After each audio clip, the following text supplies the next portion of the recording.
I always thought the worst thing I'd ever feel was catching my husband lying. That night, when he came home late, smelling like perfume I didn't wear, I confronted him and he just smiled, and told me everything was fine. But I'm not stupid. Every weekend, he'd disappear for hours, come back with new excuses, and start fights over nothing. The distance between us grew so sharp I could feel it cutting me every time we spoke. One Saturday, I followed him, not to snoop, but because I wanted to see if my instincts were right. He drove to a hotel and met someone in the lobby. My heart dropped when I saw who it was, my childhood bully, the girl who made my life hell growing up.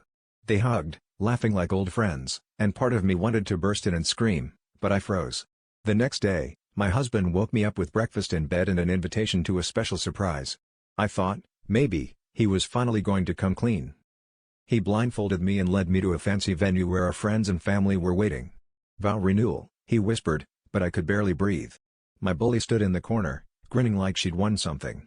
As the ceremony started, the officiant called her up to stand next to him. The air in the room changed. That's when he announced he was marrying her, the next day, and that they'd fallen in love planning my surprise. The applause stung worse than a betrayal. I couldn't move. Everyone was staring at me, waiting for a meltdown, but all I felt was relief. For years, I let him chip away at my self-worth, just like she did back in school. I realized, standing there alone, that I'd spent my whole life chasing approval from people who only knew how to hurt me.